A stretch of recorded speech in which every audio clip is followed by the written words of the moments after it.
Olá pessoal, então vamos iniciar o último vídeo referente ao século XVIII. Para quem não assistiu os primeiros vídeos, os links vão estar aqui na descrição. E para quem não assistiu os vídeos referentes ao século XVI e XVII, os links também vão estar aqui embaixo. Então vamos lá ver a história por outros olhos.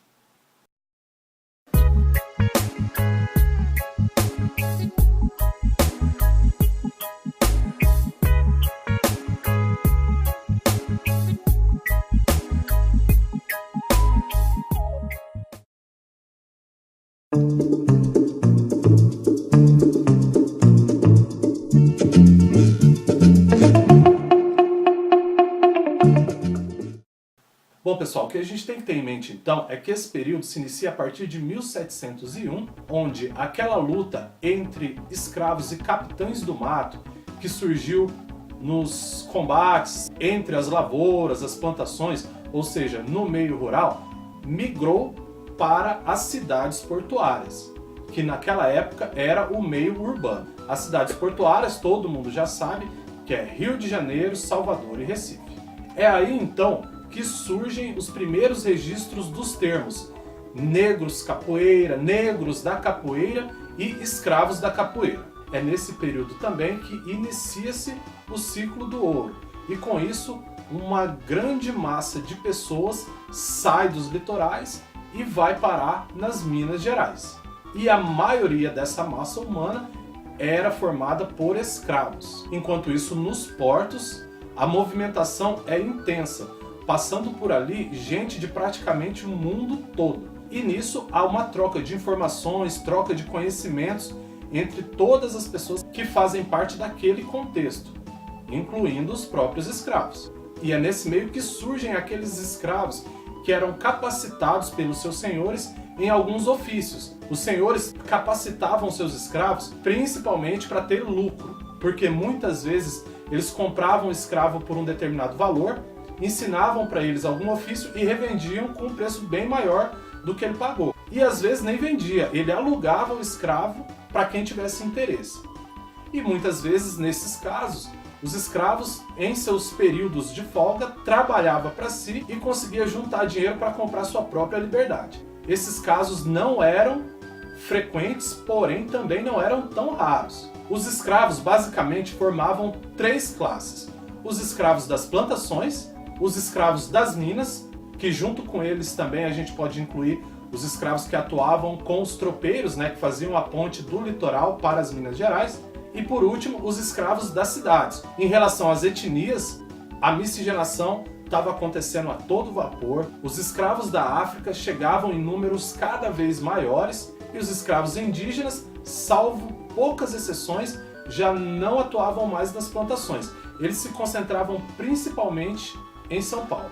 E nesse momento nós percebemos que aquela luta que nasceu entre os combates dos escravos contra os capitães do mato, ao migrar para a cidade, deixa de ser uma ferramenta de defesa do escravo contra o senhor e passa a ser uma ferramenta de defesa do escravo contra o próprio escravo.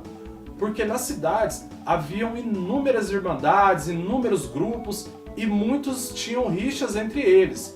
Por isso, os escravos utilizavam a capoeira para se defender dos grupos rivais. Então, ali surgem os primeiros registros de escravos que eram presos por praticarem capoeira. Mas é importante salientar também que nem todos os registros de escravos que eram presos por conta da capoeira estavam de fato associados à capoeira.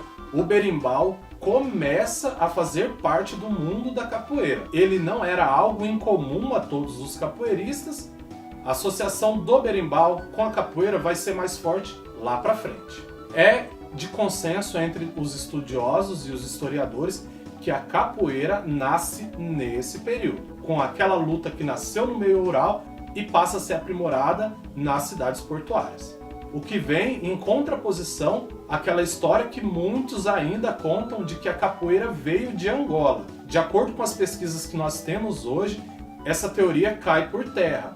A capoeira não surgiu em Angola e muito menos a capoeira de Angola, que nós conhecemos aqui hoje, é a capoeira raiz ou capoeira mãe. Essa história não é bem por aí. Mais pra frente eu vou falar melhor a respeito disso. Temos registro também, desse período, de que havia uma forte ligação entre os capoeiras fugitivos do meio rural com os capoeiras do meio urbano.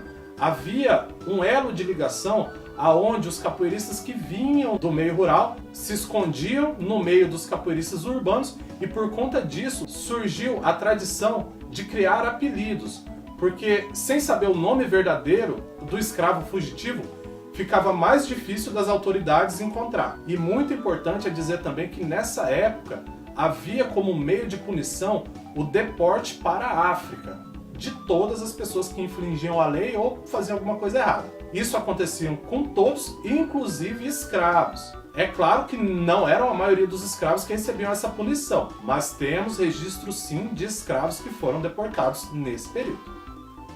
Bom pessoal, para quem quiser saber um pouquinho mais a respeito desse resumo que eu fiz, é só dar uma olhada nos vídeos passados. E se tiver qualquer outra dúvida, deixa aí nos comentários que eu vou responder com a maior satisfação. Muito obrigado para quem me assistiu até agora e até o próximo vídeo.